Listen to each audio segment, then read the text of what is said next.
warning, plenty warning about the power of Matthias de Ligt in the air from the Champions League. It's one thing knowing about it, another thing stopping it, Niall. Yeah, absolutely. And just before half-time, he got himself a free header and might have scored. So, yeah, they were warned, but he does really, really well. He loses stones. He's determined. It's a great leap. And a fantastic way of making up for his earlier error, which threw the game into doubt for his team. He was the one who rescued it. And they looked as if they might have been the ones to go on, but then England had that chance as well. Lingard thought he'd done it. It looked a very good goal. We were wondering, we knew it was kind of close and what would happen, and of course VAR just goes against them. The game plan for England seemed to be working quite well until that de Ligt goal, Brian, and that goal changed everything. Yeah, well, until 73 minutes the equaliser came, England were sitting in, making it very difficult for them to play through them, and there was no Netherlands players running in behind them. England were nice and compact and had a great chance. Sancho had a chance with a header to make it 2-0, which probably would have put them out of sight. But the game opened up after the equaliser, and both teams had several chances. England probably had the better. Well, Gareth Southgate will think if one of his defenders has a howler in a tournament semi-final in him, he'd rather get it out of the way tonight than maybe next summer. But that mistake from Stones and then the own goal from Walker, in keeping with the scrappiness in the game, Brian.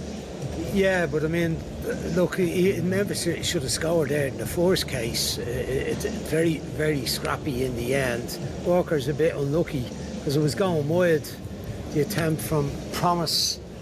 But thinking about Stones, he didn't play very much, did he, at the end of the season with Manchester City. He was out of the team, he'd lost his place. But there's a casualness we saw with the Ligt in the first half, giving away the penalty kick. Here he is, look, just dawdles on it a little bit. He wants to turn around and go out maybe through Walker.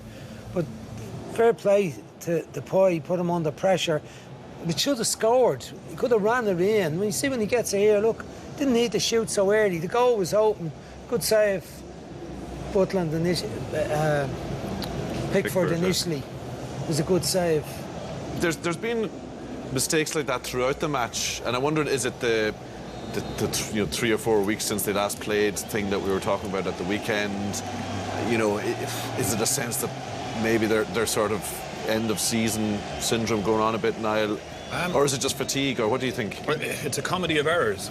You know, we've seen it occasionally before in games, but tonight we've seen so much of it. We've seen players do things that they don't usually do, miscontrolling, making bad decisions. And it has the feel of a game too far, maybe, for a few of them. That said, you can't legislate. No matter what Koeman does, no matter what Southgate does, you have your team together for a week, you work with them. You cannot legislate for 2 errors like that on both sides, de Ligt first half and Stones in this half. It's tough on them, and all those purists who think it's the great way of playing football. You know, it's come back to bite them there. It's an overconfidence, it's a laziness, it's switch off for a moment. But whatever it is, both sides are doing it, so we've got more extra time. Can you see England getting back into this as we see Dele Alli coming on? Of course, you can make a 4th sub in extra time, Brian. Yeah, well, they're still in the game. They're having possession now. The Dutch will sit off a little bit and England will have possession. But the same old story for England, beaten in the semi-finals. At least it wasn't penalties. Netherlands marched through to the final to face the host nation, Portugal, on Sunday. And as Kevin said, Brian, in commentary, England gifted it to them. Yeah, terrible errors. But, you know, you think about the chances England had to put the game out of Dutch reach, particularly Sancho's header. 53 minutes that was. We had the whole VAR instant, goal, no goal, with a beautiful piece of play, excellent build-up, Sterling, little 1-2 with Barkley, and he was in. And it looked like a goal at the time. Niall called it, he said it might have been offside. Took them a long time. But that was well into the, I think it was 82 minutes when that happened. Yeah. I think that would have been the winner. The errors in extra time, tired players. Stones didn't play many matches, wouldn't have played. That match lasted for 2 hours and almost 10 minutes. Stones hasn't played too many 90 minutes in the last few months. Neither did Barkley all season. He made a serious error as well. So unfortunate errors, I'd say, really. But, you know, there was some of their play was quite good. But I agree with Kevin that the Dutch team were better and dominated the midfield for Agree with that, Niall? Dutch well worth their win? Yes, I do. But they got it. They had to dig deep because it was looking bad for them, and de Ligt became the saviour, having been the one who caused the problem, and I think that was the difference. And the Dutch have done it so often. You were impressed with him, weren't you? I The love character him. he showed. Because I tell you what, he's made a horrific mistake, and a lot of pressure on him. He's meant to be having this big move, and he's the main man now, even though he's a young man. And you know, I think Kevin said it in commentary. You know, you'll see him. He won't change. He'll come back, and he did. And I'd say the opposite about Stones. Stones made a similar kind of mistake and wilted. And I think that's the difference. De Ligt was absolutely superb. And his character shone through there. And so what you end up having then as a team, you have a team who believe they can go all the way. And look at their record in this competition. They score late goals, they believe. They're back. And it comes from conviction of someone like De Ligt. Well, some big errors have cost England dear tonight. It's the Dutch who will be painting Guimarães orange. A couple of heinous errors by the English defenders costing them in the end against the Dutch. And there will be a discussion, you'd imagine, among the English media, Brian, about playing out from the back. And is this the way we should be playing?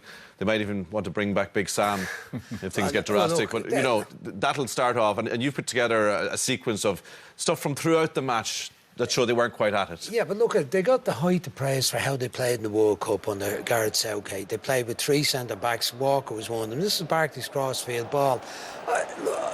Walker should have done better here. I didn't think that was the worst of the errors in the game. If you're trying to switch the play and get it...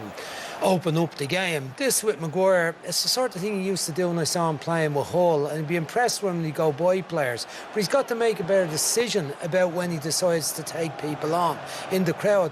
There's Barkley, midfield players, just crowded over. Again, I wouldn't be overcritical of Barkley because it's in the midfield. It's defenders making the mistakes they made. And this is the thing with Walker. Look, he decides to be brave here and go running now stupidly. The pass was on to play at the Stones. He got away with it, good save by Pickford. But they're not going to change this style, and they shouldn't change the style because they made a couple of mistakes tonight. Stones is probably going to be in the sin bin now for a while, in Garrett's sin bin for this error. He's going to have to think about it, he's going to think deeply about it and be better and not make silly errors like that cause a goal. Here's Barkley coming back in under a little bit of pressure from Promise, but just technique lets him down. You think he's trying to play it back to the goalkeeper, Niall? I think he stubs it. I'm not so sure Promise made a great tackle there, interception. I think he stubbed it, but I just feel like, you know, they needed a goal at that point. There's only a few minutes left, and they're tip-tapping it all the way down on their own corner flag. Sorry, call me old-fashioned, but, you know, there's this total football and this pep style that they're all trying to talk about it now. When it goes wrong, it makes you look, I suppose, it has to be absolutely perfect, doesn't it? And maybe at that stage of...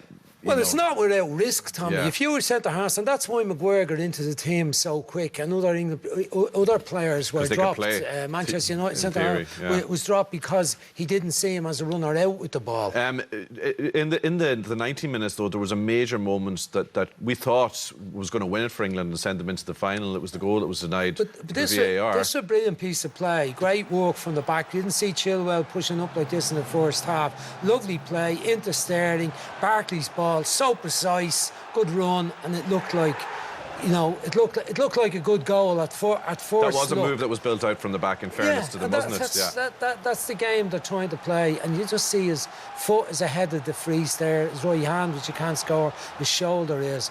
But there's VAR being efficient and working in a crucial moment. The referee or linesman, we're never going to pick that out. It was the length of a metatarsal, but that's all it was. That's all it needed. You mentioned before the break, Niall, how impressed you were by Matthias de Ligt. Yeah. We'll see the two of the Dutch goals here, or the first English goal and the first Dutch goal you see here. that this is terrible play, and he has a rick in him. There's no doubt about it. He can be over casual at times, and you can see he doesn't even complain. He knows he was wrong, and then he got himself back into the game, probably cursing himself going in before the break, missing that chance, but he leaves Stones for dead. He's wide awake, big leap, jumps up well above Walker.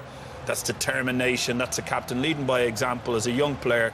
So Van Dijk was captain tonight, but I just think he has that star appeal that other players then get a lift from. What a great challenge that is. That I can only account it that the person who used to do that for us was Paul McGrath back in my time, and every time he did it, we all got another 10% of energy, and that's what he brings to a team when he does this.